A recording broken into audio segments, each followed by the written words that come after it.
ଏକ ନୂଆ ଯୁଦ୍ଧ ଆରମ୍ଭ ହେଲା, ଯେଉଁଥିରେ ଗୁଳି ନୁହେଁ, ବିଚାରଧାରା, ଭୟ ଓ ପ୍ରଭାବ ହିଁ ଅସ୍ତ୍ର ଥିଲା। ଏହା ଥିଲା ଶୀତଳ ଯୁଦ୍ଧ, କୋଲ୍ଡ ୱାର୍। 1945ରେ ଯେତେବେଳେ ଜର୍ମାନୀ ଆଉ ଜାପାନ ଦୁହେଁ ଯୁଦ୍ଧ ହାରିଗଲେ, ସେତେବେଳେ ବିଶ୍ୱରେ ଦୁଇ ନୂଆ ଶକ୍ତିର ଅଭ୍ୟୁଦୟ ଘଟିଲା। ଗୋଟେ ପଟେ ଥାଏ ସୋଭିଏତ ୟୁନିୟନ ଓ ଅନ୍ୟ ପଟେ ଥାଏ ଆମେରିକା। କିନ୍ତୁ ଏହି ଦୁଇ ଶକ୍ତି ଭିନ୍ନ ବିଚାରଧାରା ଦ୍ୱାରା ପ୍ରଭାବିତ। ଗୋଟେ ଆମେରିକା ଚାହୁଁଥିଲା ଲୋକତନ୍ତ୍ର ଓ ମୁକ୍ତ ବଜାର, କିନ୍ତୁ ସୋଭିଏତ ଚାହୁଁଥିଲା କମ୍ୟୁନିଜମ ଓ ସରକାରୀ ନିୟନ୍ତ୍ରଣ। ବିଶ୍ୱ ଏହାପରେ ଦୁଇ ଭାଗରେ ବିଭକ୍ତ ହୋଇଗଲା। ଏହାପରେ ଜର୍ମାନୀକୁ ଦୁଇ ଭାଗରେ ବିଭକ୍ତ କରିଦିଆଗଲା, ପୂର୍ବ ଭାଗ ଓ ପଶ୍ଚିମ ଭାଗ। ପଶ୍ଚିମ ଭାଗ ଆମେରିକା ଓ ଏହାର ସାଥୀ ଦେଶମାନଙ୍କର, ପୂର୍ବ ଭାଗ ସୋଭିଏତ ଶାସିତ ରାଜ୍ୟ ଅଧୀନରେ ଆସିଲା ଓ ଏହା ବର୍ଲିନ ୱାଲରେ ପରିଣତ ହୋଇଗଲା।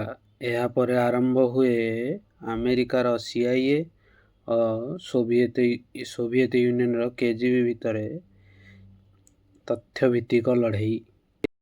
1962 ମସିହାରେ ସୋଭିଏତ ୟୁନିୟନ କ୍ୟୁବା ଦ୍ୱୀପରେ ଆଣବିକ ମିସାଇଲ ଲଗାଇଲା।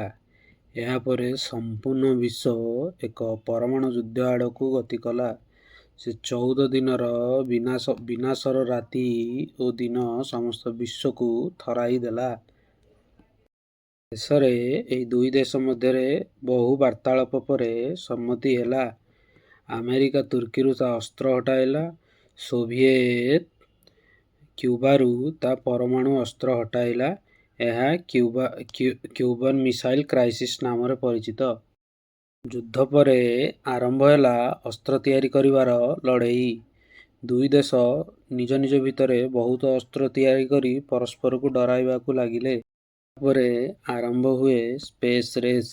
ସୋଭିଏତ ସ୍ପୁଟନିକ ନାମକ ଉପଗ୍ରହ ମହାକାଶକୁ ପଠାଇଲା। ଏହାପରେ ଆମେରିକା ଚନ୍ଦ୍ର ନିଜ ମାନବକୁ ପଠାଇଲା। ତାଙ୍କର ନାମ ଥିଲା ନୀଲ ଆମଷ୍ଟ୍ରଙ୍ଗ। ଏହି ସମୟରେ ବିଜ୍ଞାନ ଓ ତନ୍ତ୍ରଜ୍ଞାନ ଦୁଇ ଅଭୂତପୂର୍ବ ଗତିରେ ବଢ଼ିଲା।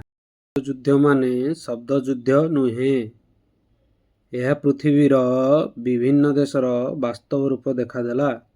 ଭିଏତନାମ ଯୁଦ୍ଧରେ ଆମେରିକା ଗୋଟିଏ ଛୋଟ ଦେଶକୁ ନିଜେ ଭୟଭୀତ କଲା, କିନ୍ତୁ ସୋଭିଏତ ସହଯୋଗ ପାଇଥିବା ଉତ୍ତର ଭିଏତନାମ ଶେଷରେ ଜିତିଲା।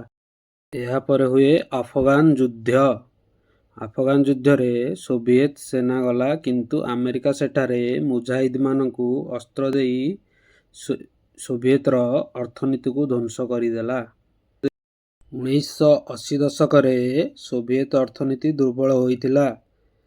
ଲୋକମାନେ ଅସନ୍ତୁଷ୍ଟ, ସରକାର ଅସହାୟ। ମିଖାଇଲ ଗର୍ବଚେଭ ନୂଆ ପଲିସି ଆଣିଲେ, ଗ୍ଲାସ୍ନୋ ପେରେଷ୍ଟ୍ରୋଇକା, କିନ୍ତୁ ଏହାର ସୁଧାର ଏକ ନୂଆ ବିସ୍ଫୋରଣ ଆଣିଲା। 1991ରେ ସୋଭିଏତ ୟୁନିୟନ ଭାଙ୍ଗିଗଲା, ଶୀତ ଯୁଦ୍ଧ ଶେଷ ହେଲା ଓ ଆମେରିକା ହେଲା ବିଶ୍ୱ ଶକ୍ତି।